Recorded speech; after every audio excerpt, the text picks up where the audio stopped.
Welcome to our oral video history project. Very pleased today that we're able to interview Dr. Charles Hammond, known to most of us as Chuck, who is our 53rd president of the American College of Obstetricians and Gynecologists. Chuck, welcome today. Thank you.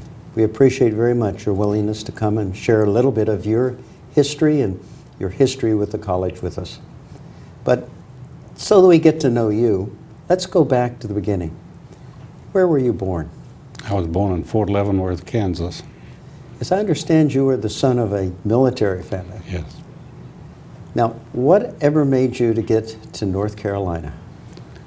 Well, we moved around a lot in my early years, and then by the time I was in the 4th grade, my father retired from the Army, and he decided to move back to Athens, Georgia, which is where I spent my childhood. The thought that he had was, since there was a university there, the University of Georgia, that my brother and I would wind up going to college there, and we neither ever did.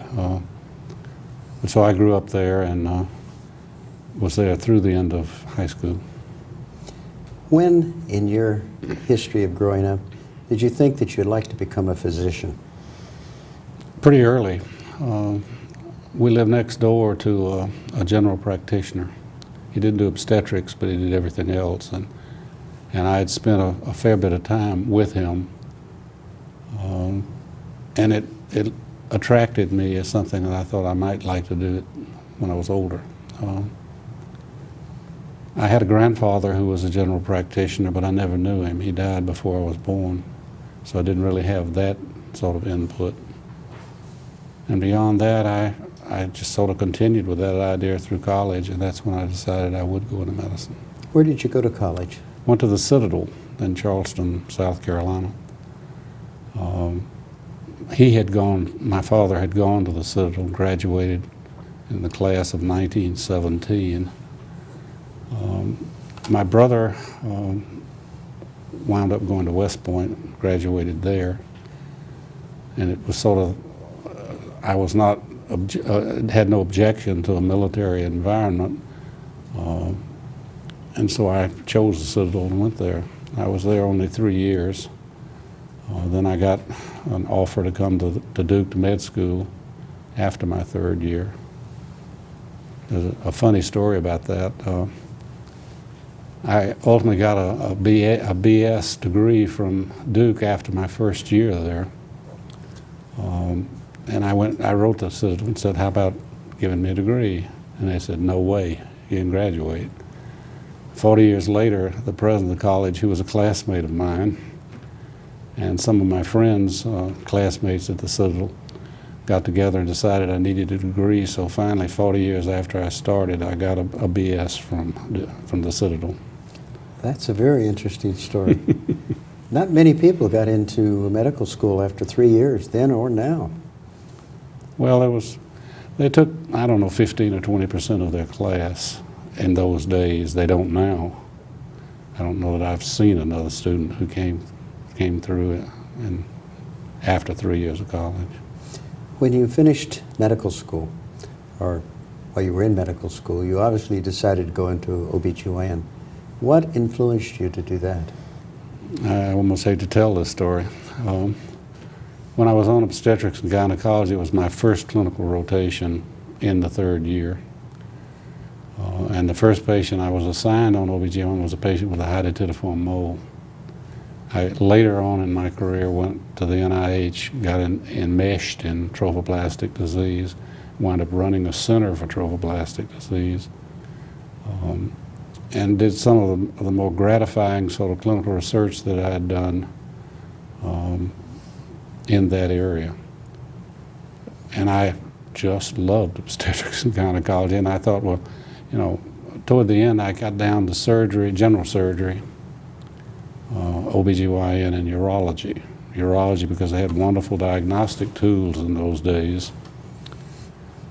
General surgery because I didn't like the GI tract particularly. And so I elected to go ahead and do OBGYN, which I wanted. And did you take your residency at Duke? Yes. Somebody said my cord wasn't very long. Now, you started your residency there, but you just indicated you also went to NIH. Mm-hmm.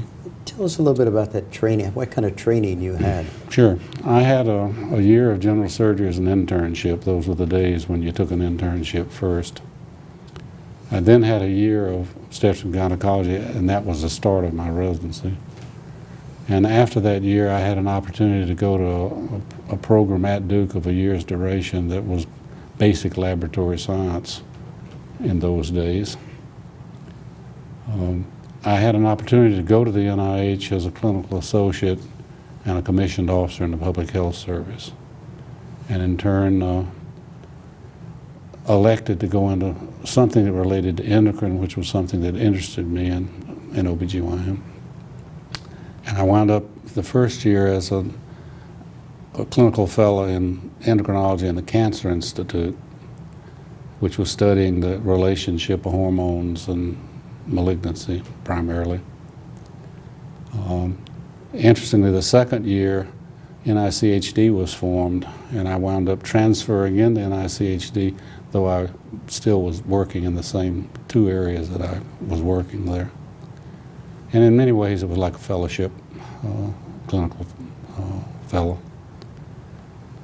The first aspect was trophoblastic disease, which I had encountered in the first week in my first patient assignment in med school. And the second half was in reproductive endocrinology, and there I actually was one of the first people to give human menopausal gonadotropin to induce ovulation. We didn't have assays that would measure estrogen in those days, and we didn't have ultrasound. So we did it on the basis of pelvic exam and cervical mucus, which were two very crude tools. First patient I treated had quintuplets prematurely, and that, I think, speaks to the inadequacy of the monitoring methods that we had at that point. The other aspect that I was involved in and heavily in was trophoblastic disease, and it had only been several years earlier that anyone had been cured with chemotherapy of that metastatic malignancy. And there were really no guidelines on how to administer methotrexate, the drug that was used to treat them. And so we actually spent the bulk of my time not only caring for those patients, but also trying to evolve standards by which we would administer the drug. And I really think that was probably some of my most gratifying research work along the way. How long were you up at the National Institutes of Health? How long? How long? 2 years. 2 years. And then what happened? Then I went back to Duke.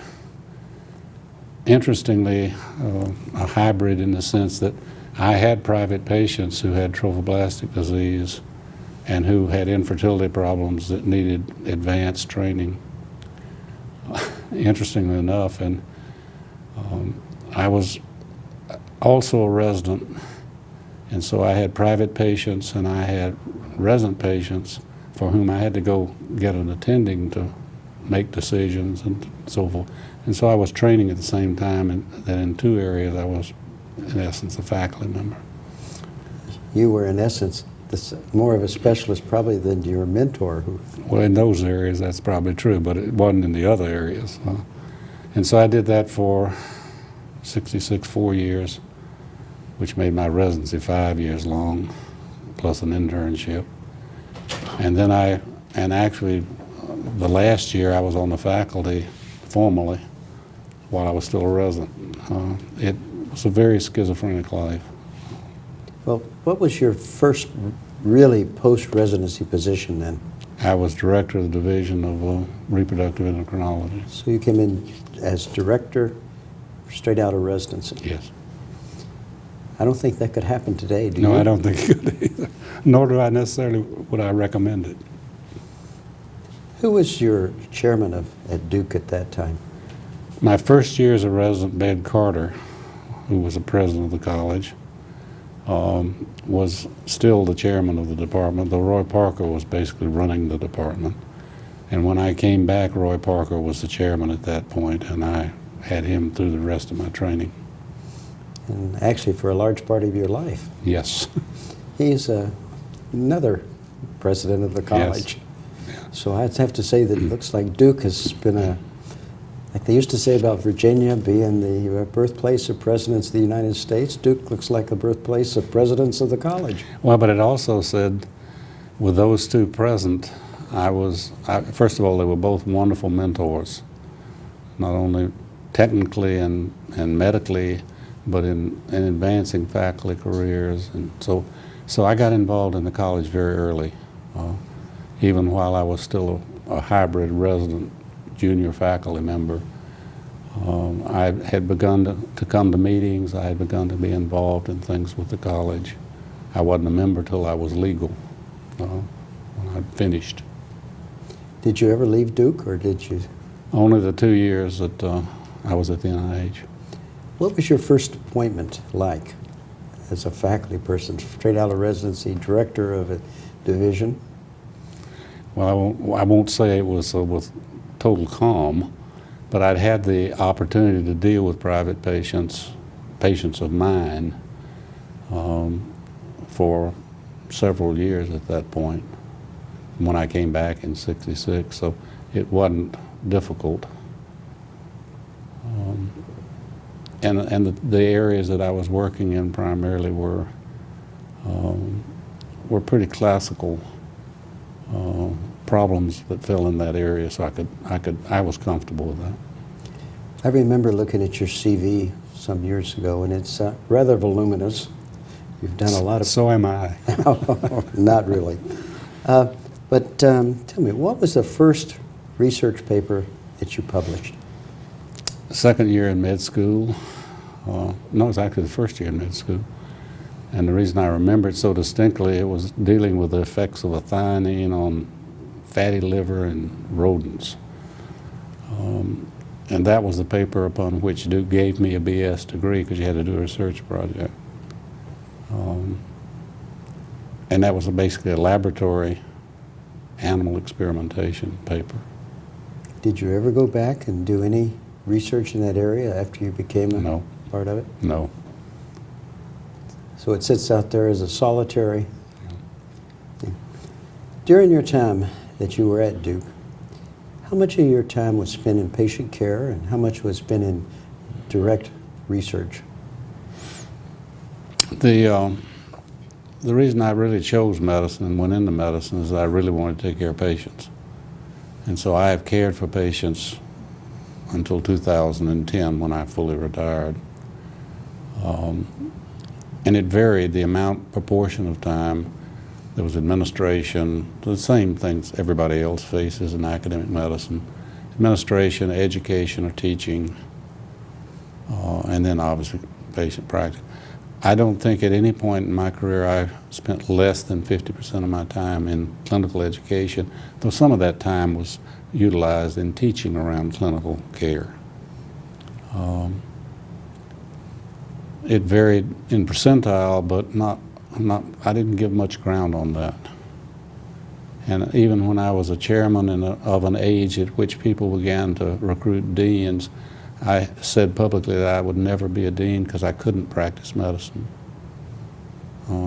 It was truly the love of my life professionally and working-wise. Let's go back to during your career. Think a little bit about that. You have any idea how many chairmen of the departments that you actually trained? I know there have been several. I know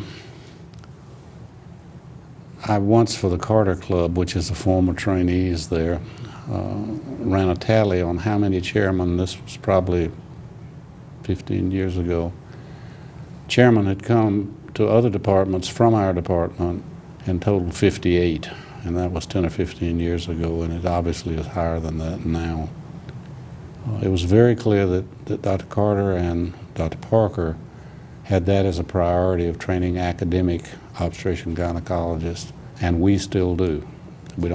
Not everyone who graduates by any means goes on to an academic career, but a large number do. And I think that created an environment that was amazingly attractive to me, because that's what I wanted to be. I decided, even when I was in residency, my goal was I wanted to become a department chairman in a high-quality academic medical university. You've done a lot of research, as I know. But I'd like to talk to you about the one that I think you're probably most known for. I know you're known for the trophoblastic disease, but the impact of progestins on endometrium and its relationship to endometrial cancer. I mean, no one talks about endometrial cancer without thinking of Chuck Hammond. Well, how did you get involved in that study? well, first of all, the probably original person at Duke involved in that was Ed Hamblin, who was the first reproductive endocrinologist in the United States. And the reason he was a reproductive endocrinologist is he was so mean in the operating room to the staff and everyone else that they made him quit operating, so he became an endocrinologist. He had done early work in animals that showed an estrogen effect on endometrium and progestin effect on endometrium. And all we did after that, while I was the chief of the endocrine division, was spend time in trying to figure out dosage, effects, things, but it was all based on Ed Hamblin's work beforehand. It was enlightening to me to find out that you could reverse, for example, hyperplasias or overgrowths of the endometrium with progestin, and that without progestin, giving estrogen only is really not a very good judgment. You really wind up quadrupling the incidence of endometrial cancer if you do that.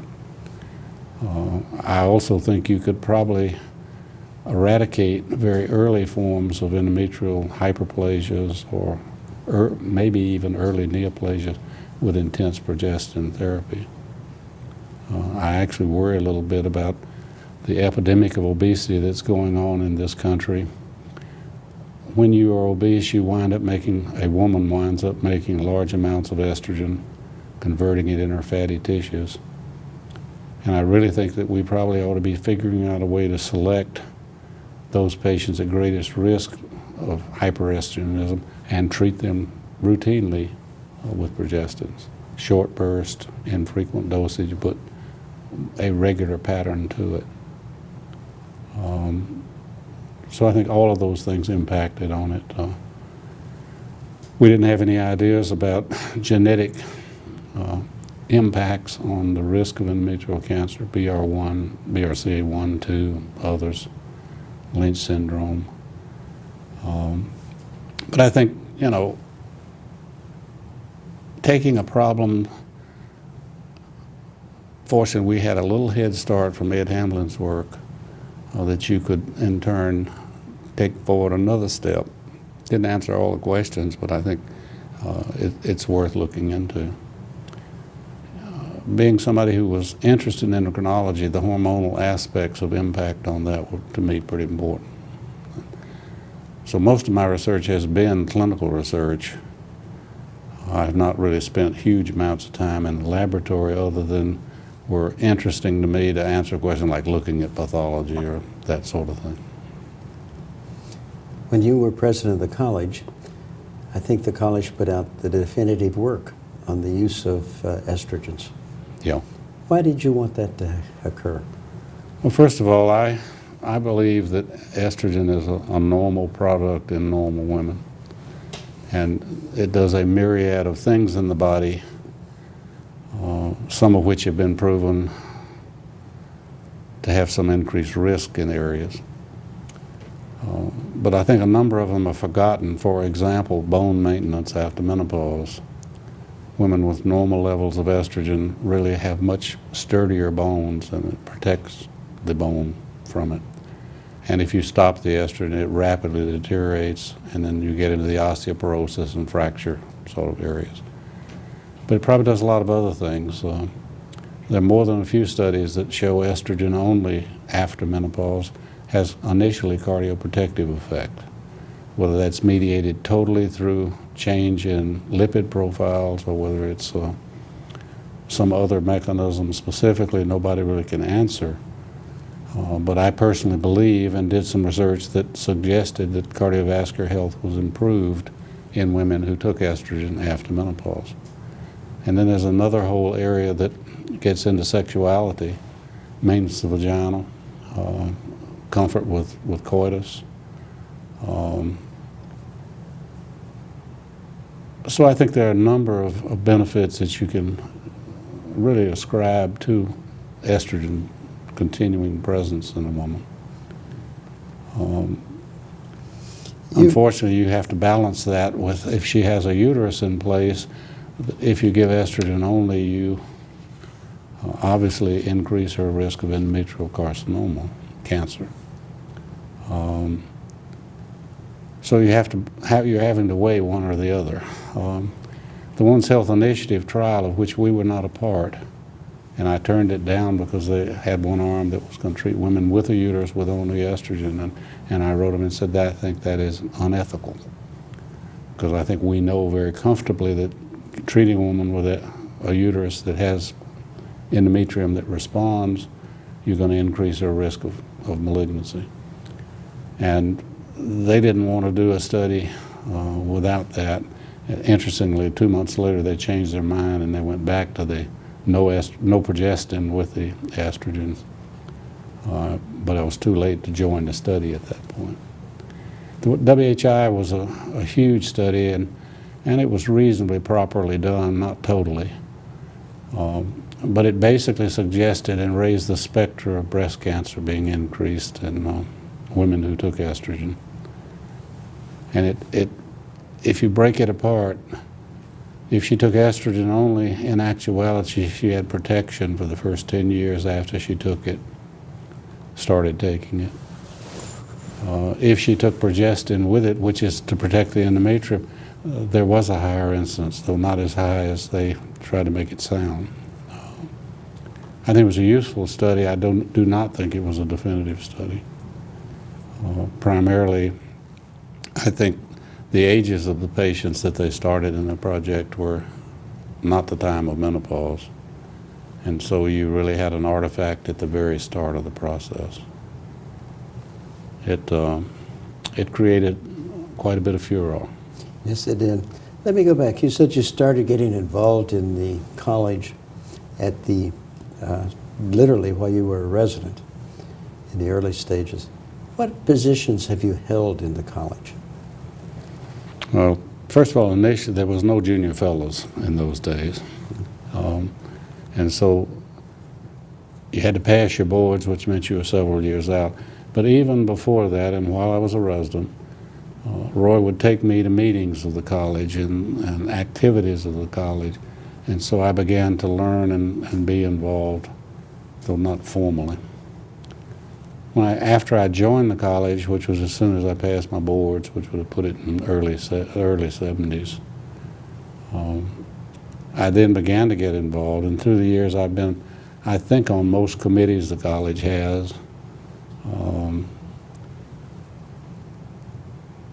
I got interested in district activities probably in the late 70s. And by those I mean meetings, speaking at meetings, doing a variety of things that were involved in that. I finally then got fully involved in district, I'll call it politics, and went through the several ones and ultimately became a district chair. I'd been on the task force for the National College about hormones and about several other things along the way.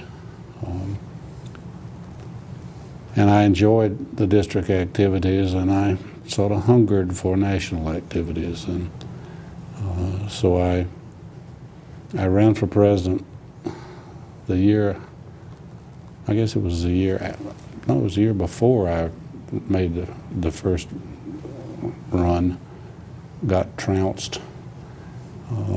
I'd actually called my two competitors and suggested they have a good time the day the election was being, the nominating committee was meeting, but I told them not to have too good a time, and they had too good a time.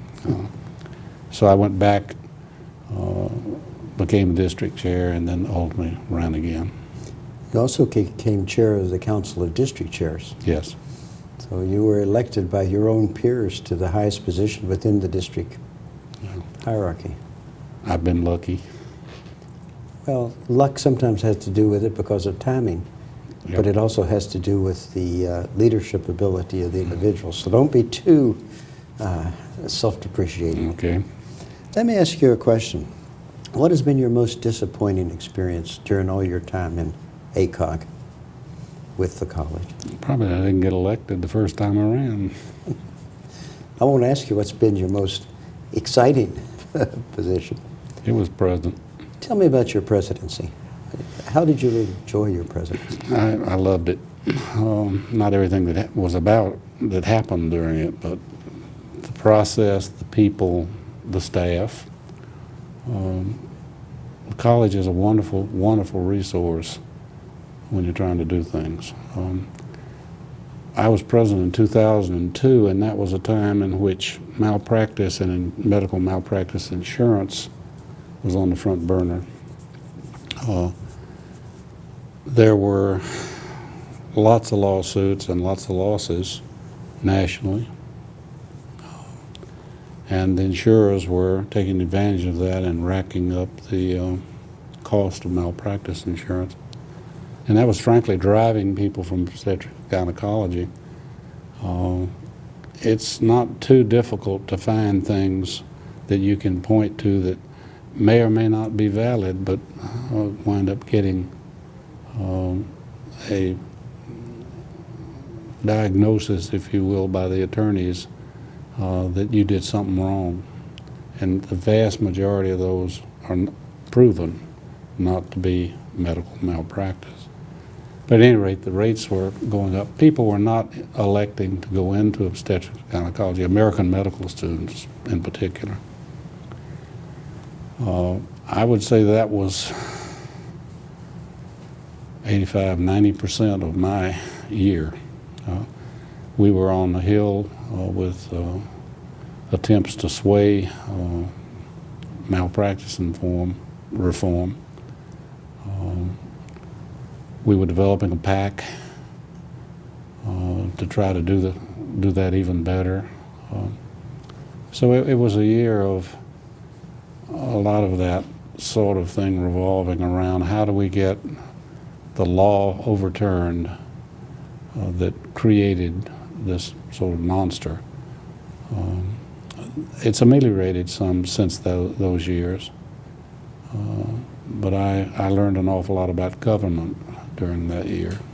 I remember distinctly that I went to see a senator, a woman, whose husband was an obstetrician gynecologist who had to quit OBGYN because of the malpractice cost. Not because he was sued, but just buying insurance for that. And she had been a strong opponent to doing anything to reform medical malpractice law. And I asked her in a quiet moment, I said, knowing your background and your husband's background, how could you possibly not vote for that? And her comment to me was, I have aspirations for future office.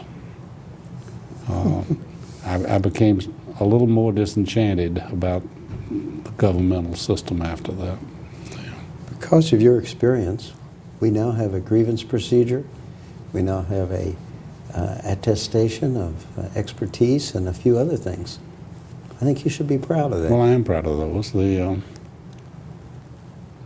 attestation point was part of the malpractice because we had what I would call loose cannons who were obstetrician gynecologists who would testify for money, a lot of money, that a certain patient case was malpractice when it clearly wasn't. And they would simply go from community to community testifying against the physicians practicing. And we felt that we had to do something to rein them in that was appropriate. I mean, none of us were against valid testimony in a malpractice trial, but we were deadly against lies that were being told, claims. And so we felt that if you had a mechanism by which you could remove membership in the American College because of proven false testimony, and those are important words, proven false testimony, No way this person could keep going from town to town to town. And the first question the attorney would ask, the defense attorney would ask, have you been censured for your testimony?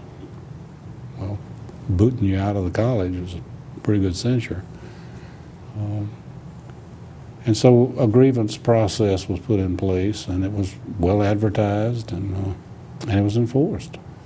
Chuck, I think you should be very proud of what you did for the college. I think that, and then it's been a marvelous thing the college has done, and other societies now have duplicated it. But also your ability to help make some major changes in women's health care. It's really been a pleasure to have you here with us today. I've enjoyed talking to you very much. I actually have a number of questions. We could go on and on, but you do have limitations. So let me again thank you very much for giving your time and coming and letting us film you for our oral history. Well, it's been, the college has been such a wonderful institution, and I'm delighted I've had the opportunity to participate in the college. Thank you. The college is better because you've been here. Thank you.